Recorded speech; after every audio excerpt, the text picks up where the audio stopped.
finally it's working. Took a little bit of time, and so today we are going to solve two questions, and both these questions are from Moment of Inertia, and these are, you can say, recursive type of questions when we start to remove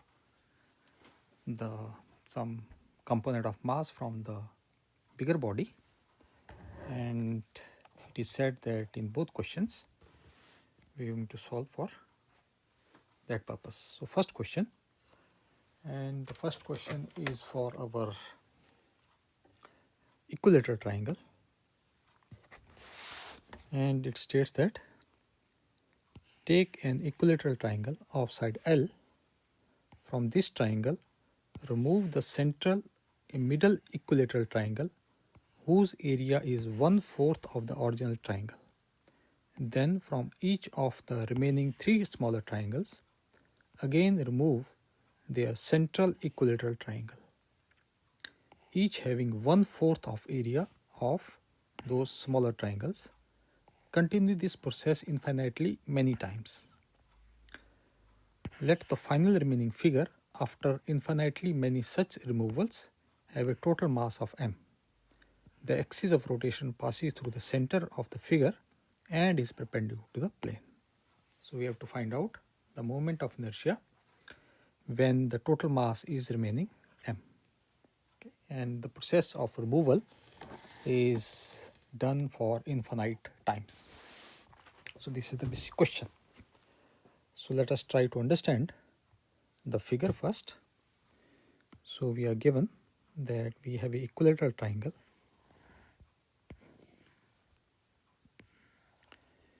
and from this equilateral triangle, the triangle which is at the center is removed. So the triangle at the center, this is the triangle at the center. So if this triangle is removed, the equivalent circuit which we are going to get will be consisting of three triangles, and all these three triangles we can just draw a little bit separately.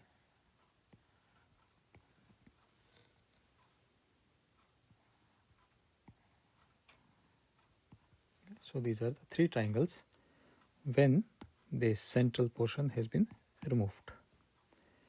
And for the sake of convenience, let us take this top one, and here also the central portion of the triangle has been removed. So therefore only this part equivalent we can once again divide into three triangles. And this process will be continuous. But here the important part is that whenever we remove the central portion, we can clearly see that the triangles left are from the corners only. Okay, so with the bigger triangle, if we remove this internal portion, and the triangle left are for the corner portion also. And similarly we can see for here also the second one, we removed the central portion and the triangle left are belong to the corner part. Okay, so this is the important conclusion from here. And so we are given the equilateral triangle. Therefore let us say that we consider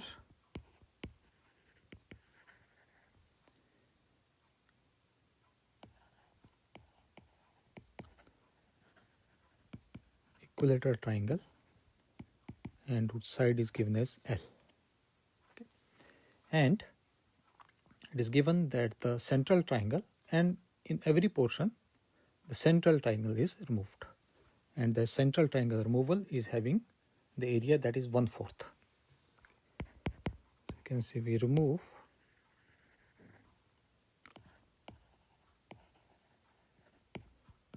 central triangle, or that is our 1/4 in area.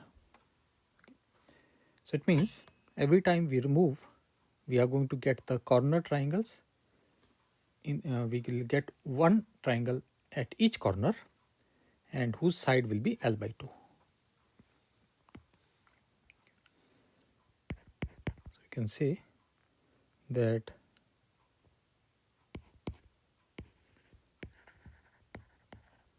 the 3 corner triangles,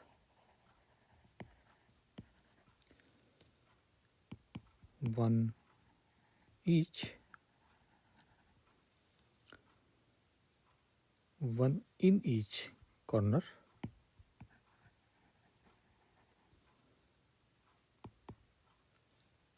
of side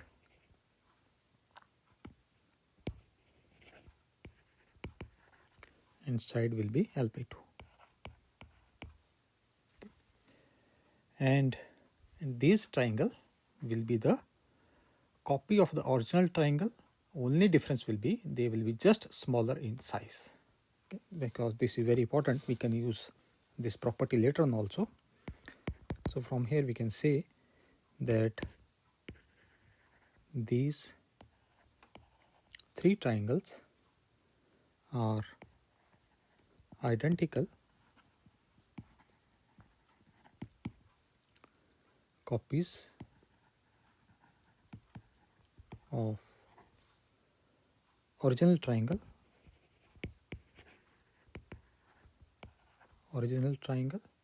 just size smaller in size, just smaller in size. And this we are talking about only this main one. Okay, so we can call this as first step. Okay, and let me write it here. So this is our first step,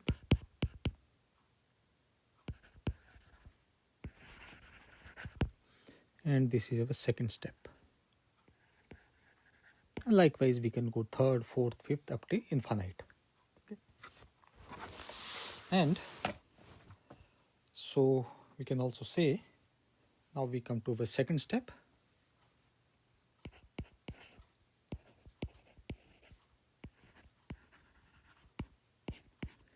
And second step also, we remove once again the middle triangle.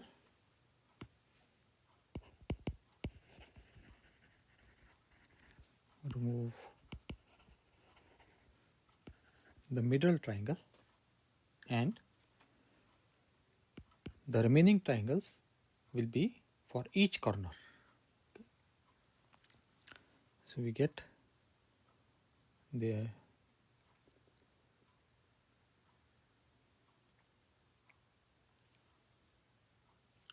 here also we get 3 triangles at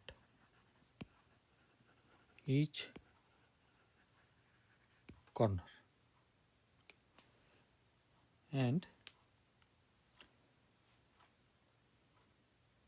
once again their size will be smaller, with smaller size. So it means, and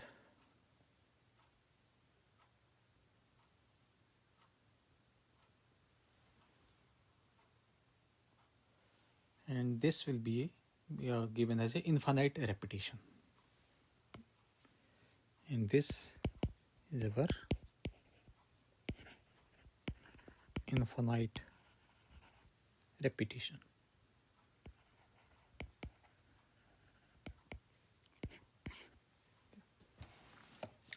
And means at each step the remaining triangles are always corner triangles. So we have to remember that our at each step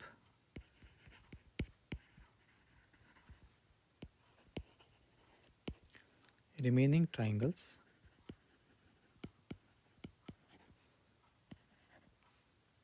are always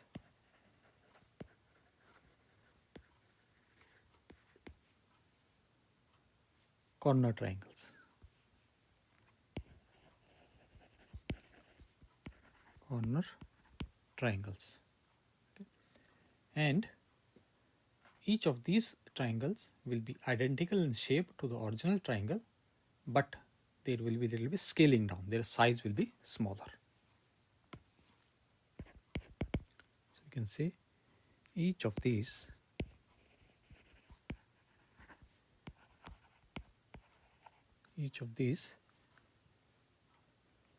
triangles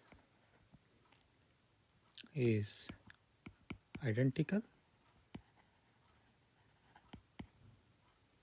in shape to the original triangle,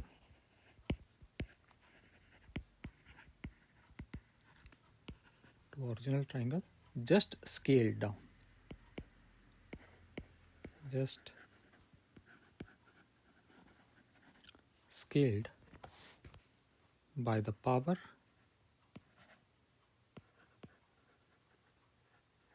of 1 by 2. Okay. They will be scaled by the power of 1 by 2. Okay. And this is quite clear also. In the first level, we are having each side is our L by 2. Okay. And there are only 3 triangles. The first level, we are having only 3 triangles, 1, 2 and 3.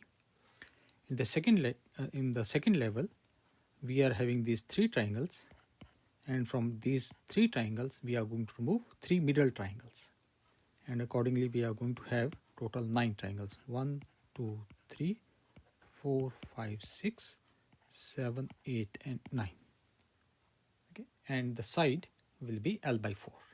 Similarly, third level will be giving us 27 triangles, and each side will be L by 8. So it means the scaling power is by 1 by 2. Okay. And so here we have to remember that the each corner triangles contains the entire pattern is recursive. It is going to repeat itself, and literally the smaller is the copy of the previous one. Okay. And now we can use the basic formula for our that is called our scaling property of moment of inertia.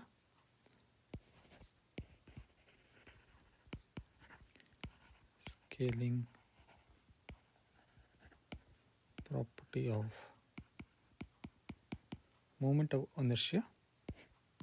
Okay. And we can say for any object,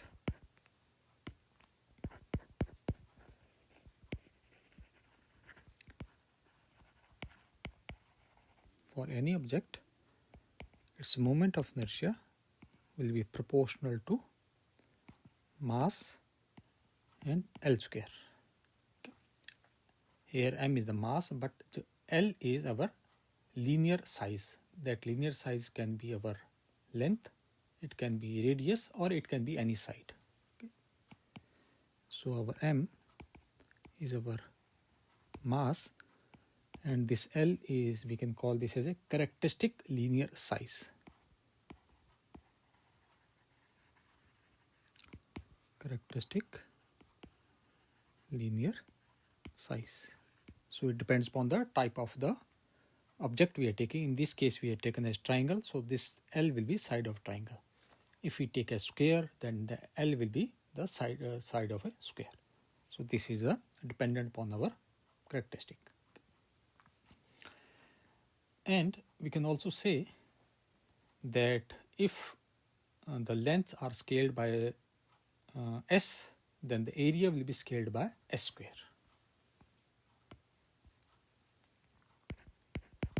So we can say that if we scale all the lengths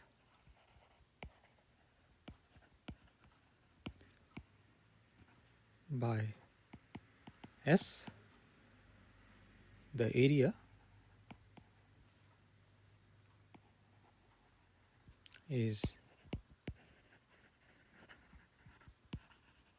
scaled by s square.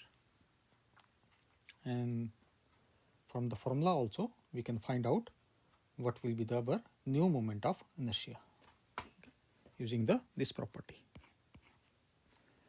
Therefore, we can write this as our new moment of inertia divided by moment of inertia of original will be equal to our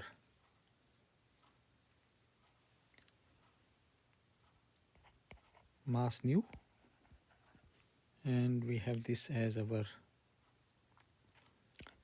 mass original and multiply by the area scaling factor. And so we can find out the mass of our small triangle. So we can say the mass of small triangle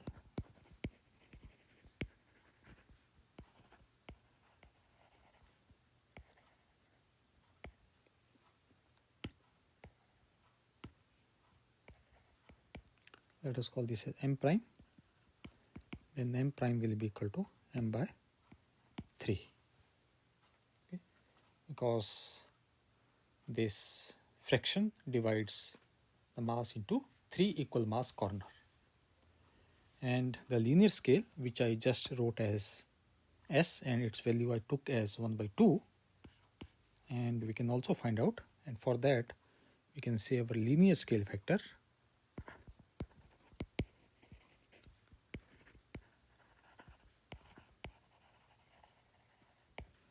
and that is our s, then the s will be equal to our side of small triangle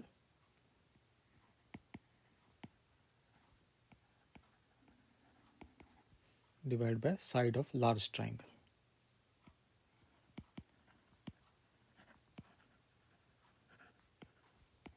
which will be equal to 1 by 2. And this process is going to our infinite time.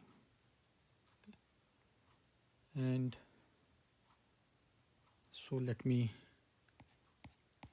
modify the given formula, and if I say my original moment of inertia, if my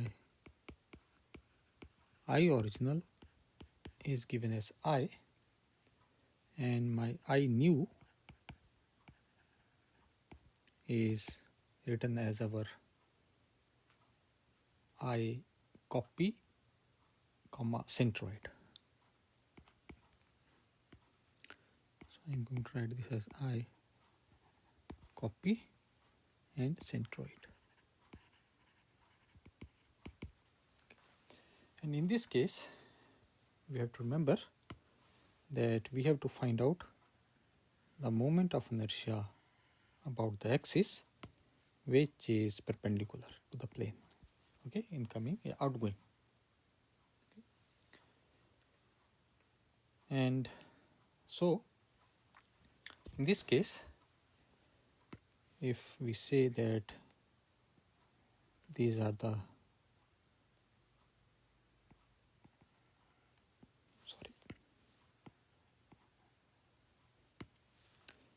so if these are the triangle left, then these triangles will be having their own centroid.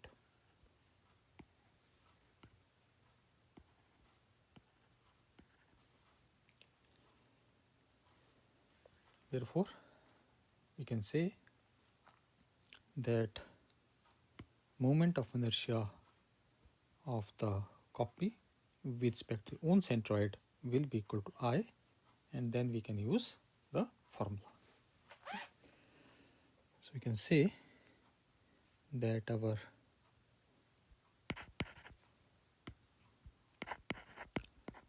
moment of inertia about its own centroid,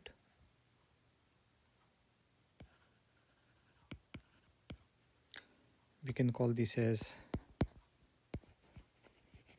I copy comma centroid will be equal to I, and we have this as m prime divided by m and multiply by our s square. Okay. So we simply substitute the value and we get this as our I, and we have the mass is our m prime is m by 3. So we can write this as our m by 3 divided by m, and our s is our 1 by 2, so this comes as 1 by 2 whole square. Here m and m cancels out, so this gives us I by 12. So this is our moment of inertia about its own centroid. Now furthermore, but now we were able to find out the moment of inertia about its own centroid, it means this part. But we are interested in finding out the moment of inertia about the centroid of the complete triangle. Okay. So therefore, we can use the parallel axis theorem. Okay.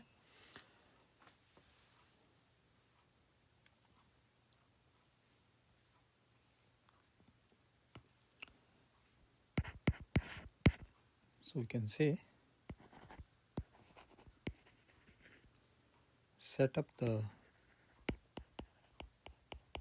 moment of inertia using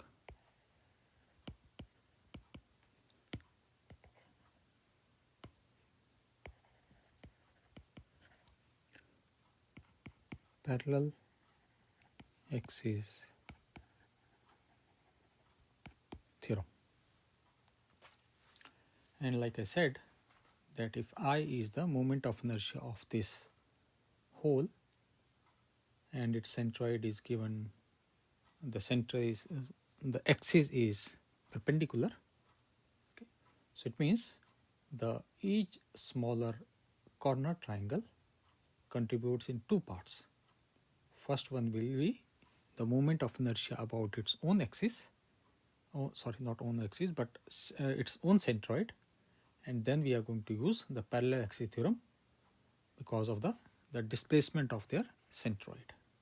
Okay. So let me draw this for one triangle. So I am going to draw only for this part and this centroid. Okay. So I have this upper triangle. So I already know the moment of inertia about its own centroid, but I am interested in finding out the moment of inertia of this triangle centroid, and if d is the distance between the two. Okay. And let me call this as 1, triangle 1. So I can write that my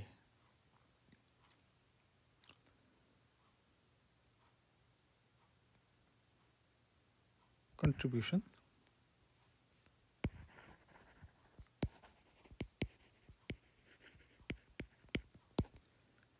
of one small triangle,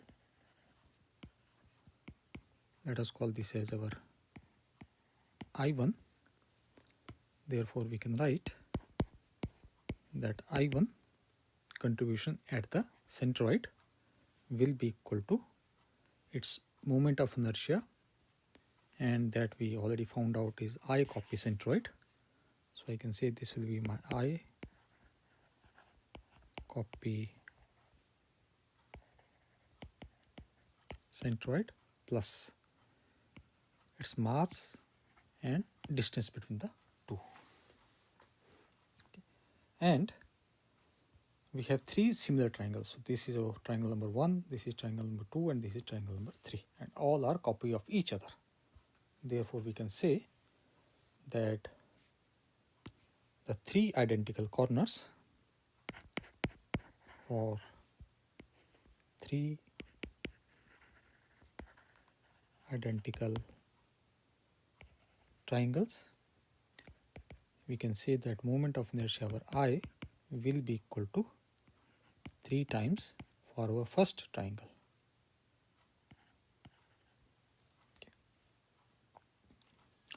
And this will be equal to our 3, and I copy centroid is our I upon 12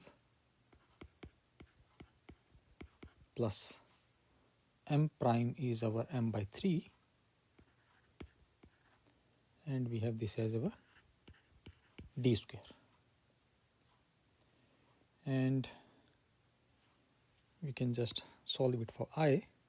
So we get this as I is equal to I by 4, and this comes as plus our mt square.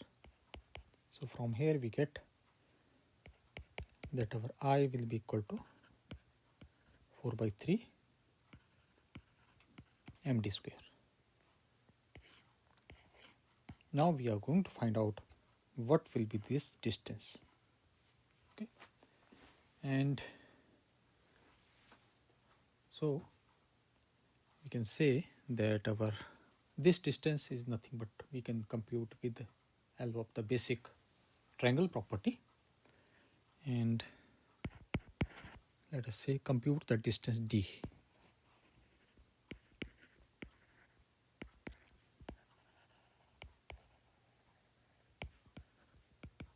Compute the distance d, and for that let us take our large triangle.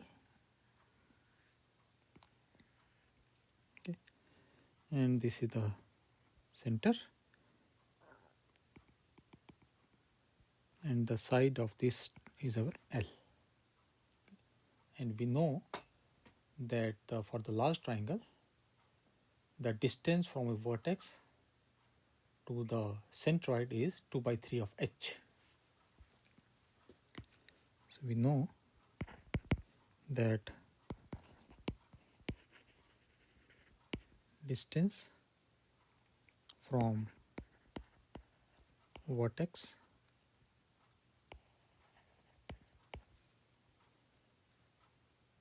to large triangle centroid will be equal to 2 by 3 times h. And we easily know the relation between h and L, and we know that our h is equal to square root of 3 divided by 2 times L. And for small triangle,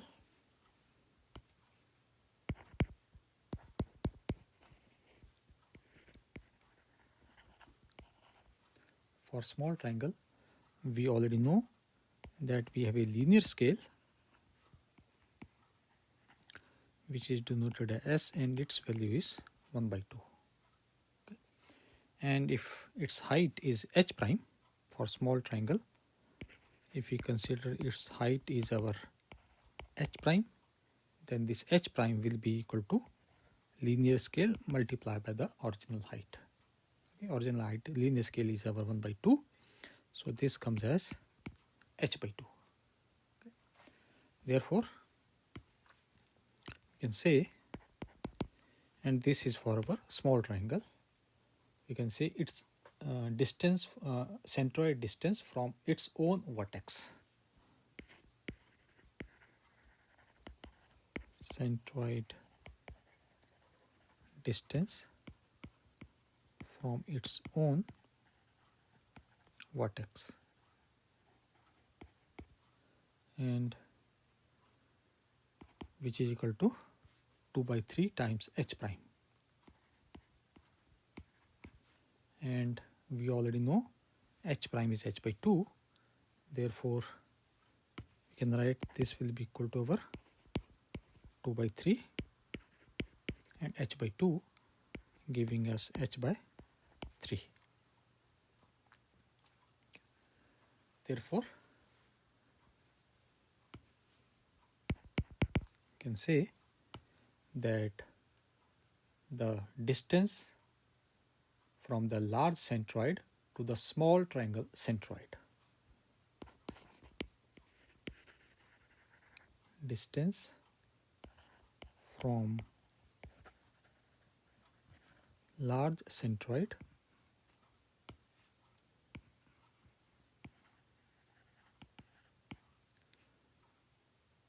to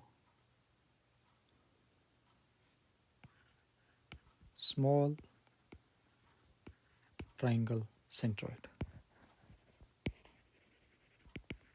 which you have taken is nothing but our d.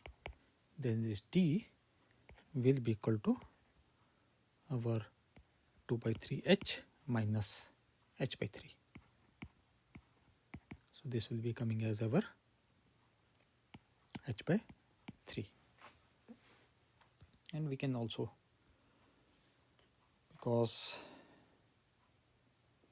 for last triangle, this is the distance and this is 2 by 3 times h, and for the small triangle, which is our this one, and this is the distance, and we already know this height, and this height is our h by 3, and we are required to find out the distance d. So we are only required to calculate this part. So that will be total minus this. So we got this as our h by 3, and we require d square. So we can say our d square will be equal to h square by 9, and we already know the relationship between h and length L. Therefore, we can say that our d square will be equal to, and this is our square root of 3L and whole square. This will be giving us L square by 12, and we can substitute in this equation, equation number 1. So we can say from equation 1,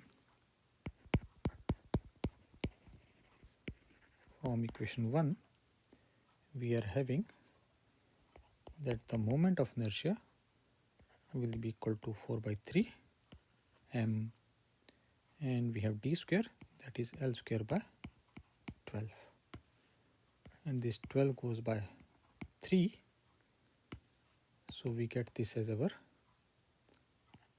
1 by 9 ml square.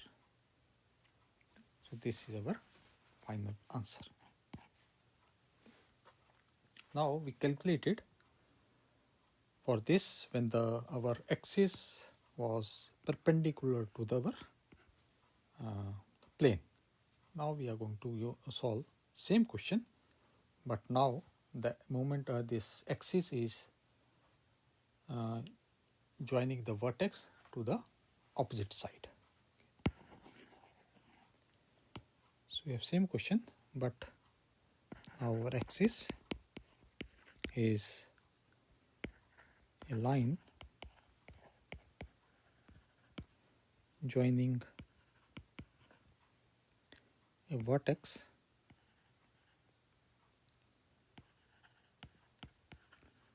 to opposite side.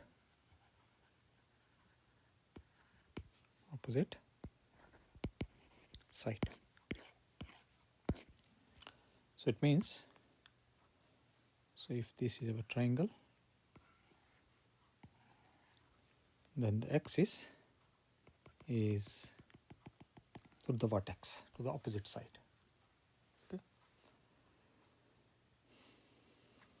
So in this case, let us assume that the original triangle is our A, B and C,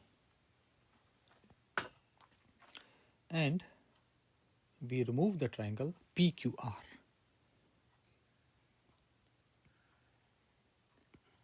So this is our P, Q and R. And okay, so we can say that we are having original triangle, and that original triangle is our ABC, and we remove PQR.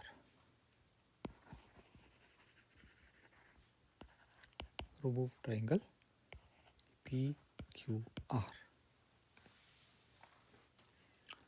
And so once again, there will be the triangles will be left and they will be at their respective corners. And here we have to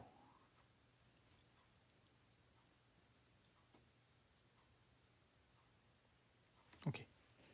So for the sake of calculation, let us consider this triangle, and the triangle is APQ. Because axis is passing through this, it will be much easier to calculate for that. So we have our axis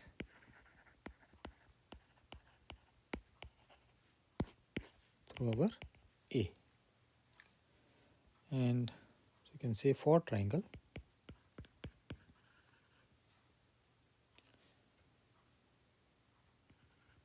APQ.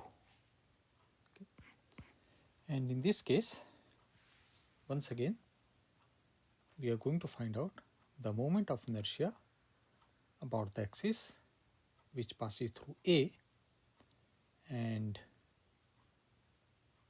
about its own centroid. But for this triangle, that is our BBC, BPR and QRC, their centroid are not lying on the triangle. Okay. So we have to remember this part. So we can say that for triangle APQ,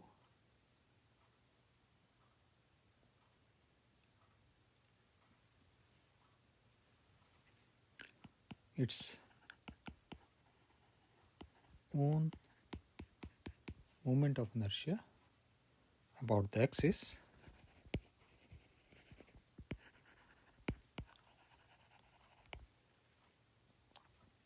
through A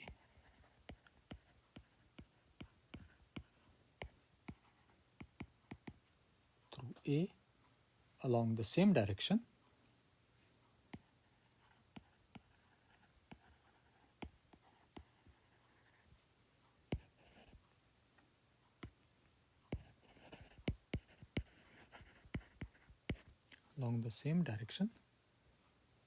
can be computed relative to its own centroid.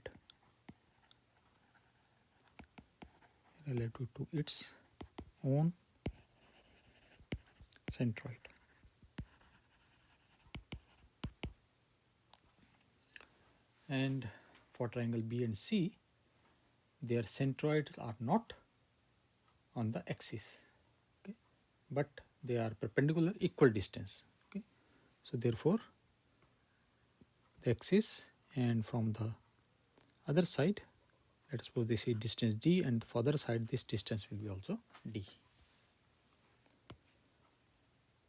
So let's find out, or we already know the formula, that moment of inertia of a triangle about its vertex.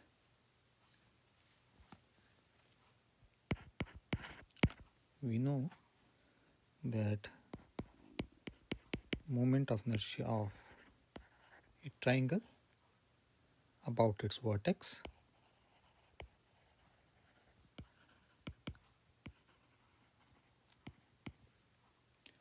and let us call this as I vertex. We can say it is mass as L prime, length is L, side is our L, so L square divided by 6. So for triangle A, the moment of inertia we can easily calculate.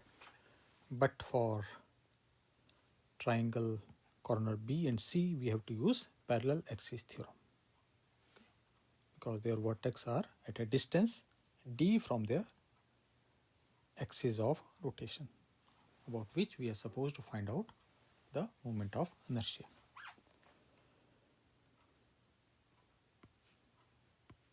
So we can say that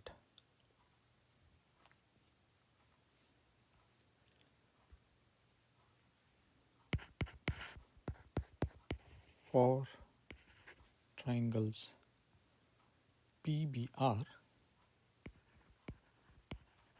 and triangle QCR, parallel axis theorem, and we can write that from parallel axis theorem the moment of inertia will be equal to I centroid plus there the mass m prime and d square, and this is only for B and C. Okay, means this PBR and QCR. So it means the total moment of inertia, so we can say our total moment of inertia, let us call this as I total, will be equal to moment of inertia of our A plus moment of inertia of our B plus moment of inertia of our C. And once again we are going to find out for our A, and we are given that the original length is our L and mass is our M. So we can say first step, or we can call this as first iteration.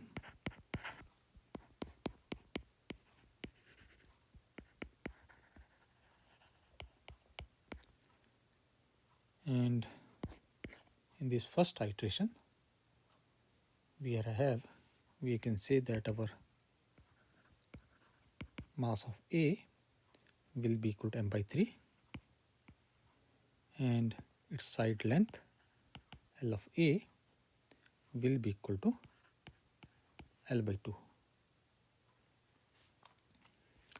and therefore we can write its moment of inertia will be equal to mass length square upon 6. So we can just substitute the value. We get this as m by 3 and LA is our L by 2 whole square, and this is 6. So we get here from ml square and divided by 72. Now we come to our triangle B and C. Okay, because they are same, we are going to calculate for one and then we can just copy it for other.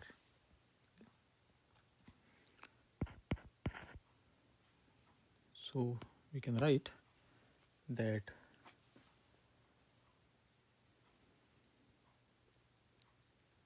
I centroid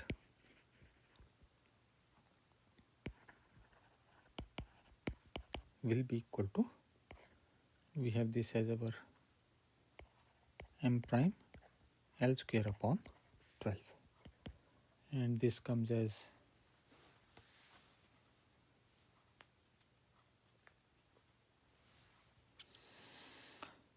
we substitute the values and we get this as m by 3, side is our L by 2 and whole square divided by 12, which will be giving us ml square and 144. And the distance d, that is the perpendicular distance, is our L by 4. Distance d is nothing but our L by 4. Therefore, we can write that our moment of inertia of our IB will be equal to our I centroid plus MB d square, and this gives us ml square 144, and we have the MB is our m by 3 and d is our L by 4 whole square. So this will be coming as 7 upon 144 ml square. So obviously our in this C is nothing but copy of B, therefore we can write similarly our I of C will be also equal to 7 upon 144 ml square.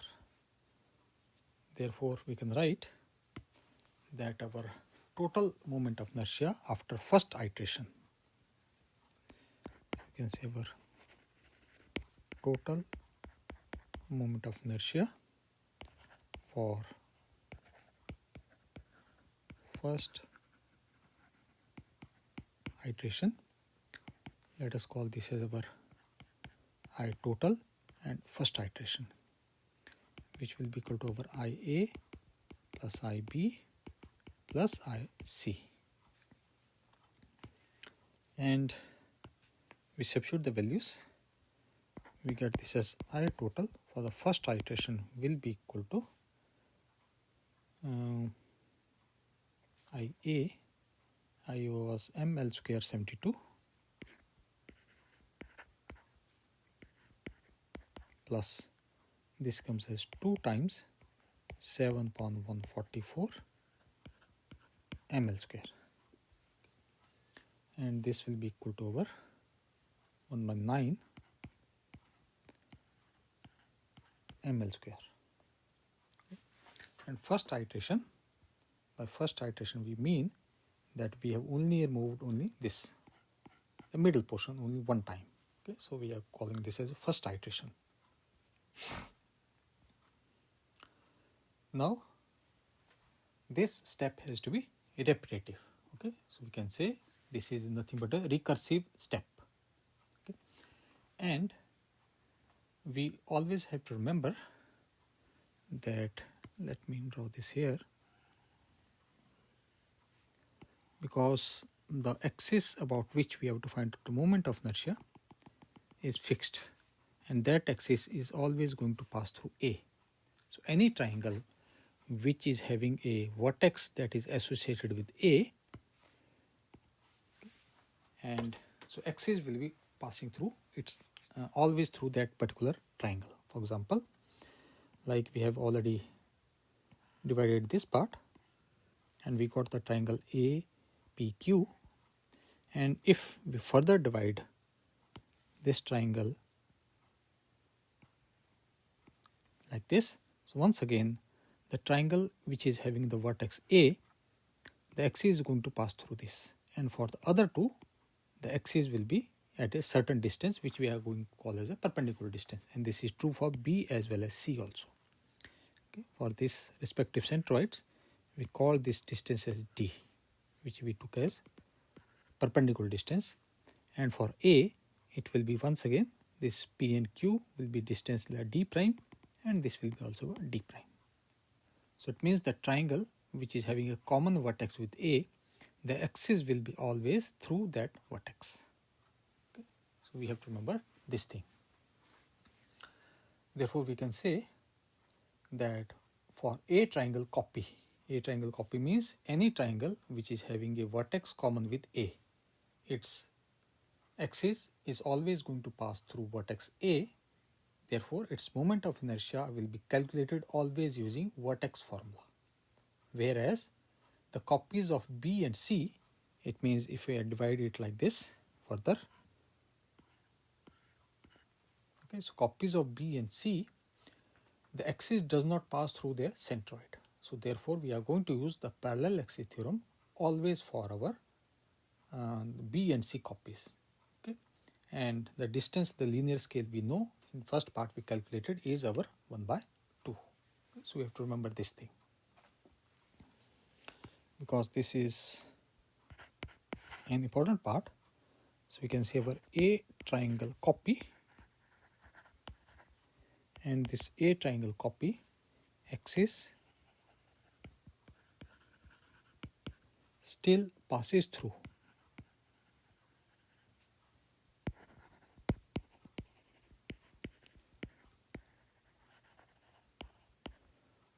vertex A. Therefore we are going to use vertex formula. And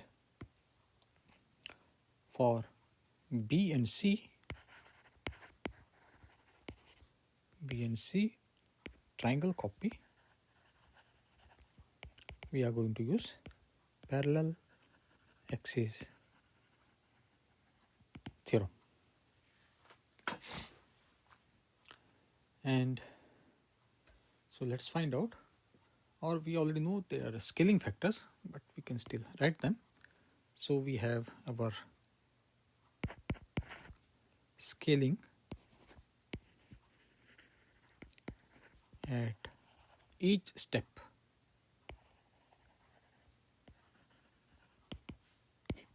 And scaling at each step, we can see our linear scaling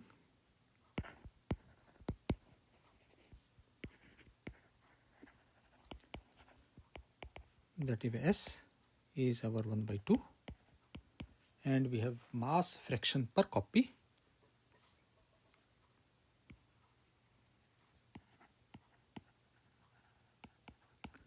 Mass fraction per copy, and that is our 1/3. So it means our moment of inertia of a copy about its own centroid. You can say moment of inertia of a copy at its own centroid scales as, therefore we can write this as our I copy centroid will be equal to, and that is our 1/3, and our S square multiplied by the moment of inertia of the bigger triangle, and we are going to call this as a parent triangle through which it is subdivided. And S is our 1/2, so this comes as 1/3 multiplied by 1/4, and this is our I parent, giving us 1/12 of our I parent. And the parallel axis shift distance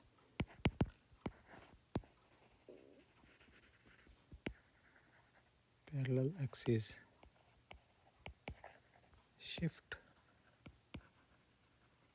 distance will be from D, it will be scaled time S time D,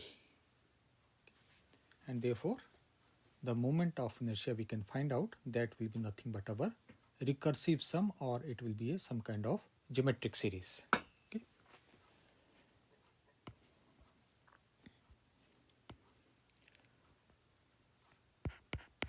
So we can say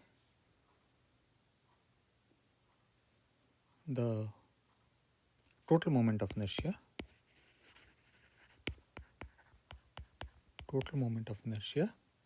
is our geometric series, and that series converges.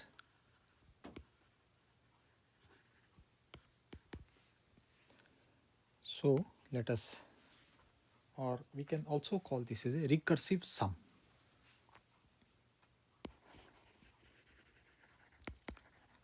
Recursive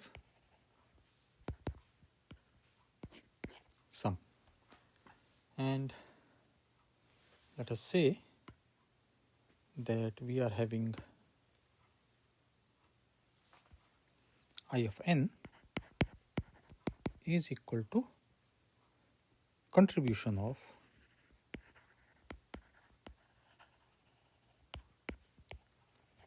I of n is a contribution of n copies and n copies of B and C triangles to total moment of inertia. Okay. And let us find out their respective moment of inertia, and we call this as first start with our level 0. So we have level 0, so it means first B and C triangles, and for that we can say this as our I0 will be equal to I centroid plus m prime d square. And now we come to level 1, and level 1 is smaller triangles inside B and C. Smaller triangle inside B and C, and we know that their scaling factor is 1 by 12. And let us call this as I1. So I1 will be equal to over I0 by 12, which we just calculated, plus m prime, and this comes distance over as d square. And we can also say level 2, and level 2 means smaller triangles further from this smallest part. So we can say even smaller triangles.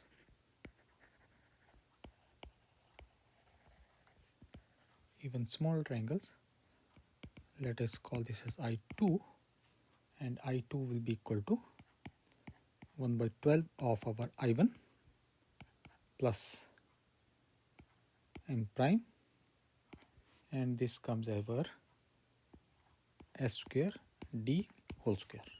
Okay, and this will be so on. Therefore, we can write it in the form of a formula that our I total from B and C will be equal to summation n goes from 0 to infinity, and this comes as 1 upon 12 raised to power n times I0 plus m prime and s raised to power n d whole square. And this is a representation of our geometrical series formula, and we know that it is written as n 0 to infinity r raised to power n is equal to 1 minus r, where this r is less than 1. And we can just divide it into two parts. So in the first part, we can say our summation n 0 to infinity, we have this as our I0 upon 12n. So this will be coming as our I0 1 upon 1 minus 12, giving us 12 upon even I0. And now we come to our this second part. We can write this as our summation n 0 to infinity, our m prime s raised to power n d whole square. So we can write this as our m prime d square summation n 0 to infinity s raised to power 2n, and this will be equal to our m prime d square 1 upon 1 minus s square, and s we know is our 1 by 2. So we get this as our m prime, our d square 1 minus 1 by 2, okay, 1 by 2 whole square. So this will be coming as 4 by 3 m prime d square. So we can substitute it in the original equation. So we get this as I total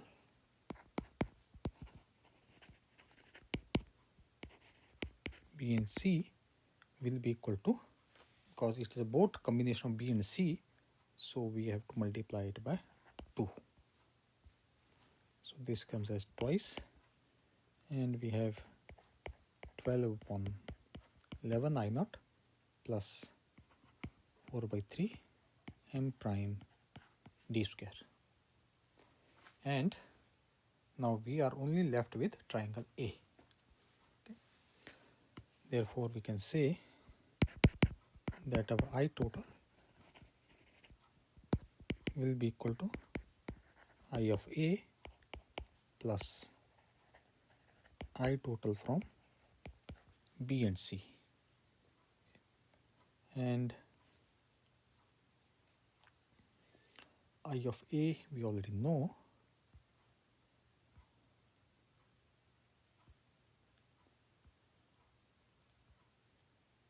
I of A is ml square upon 72.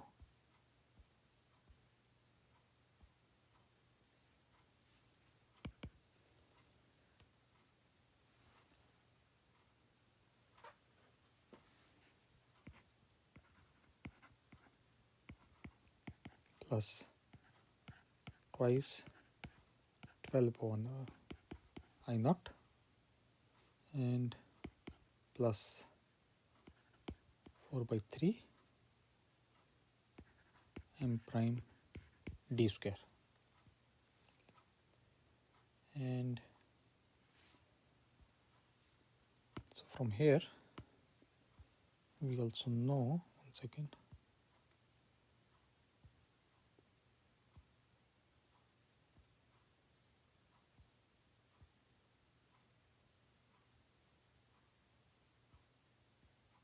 okay.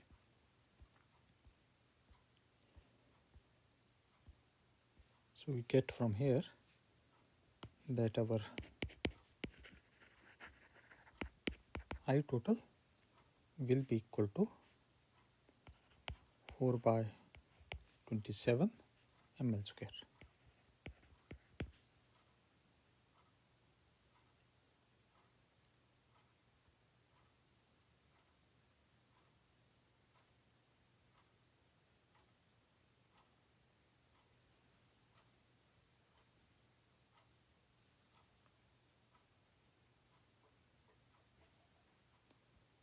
One second.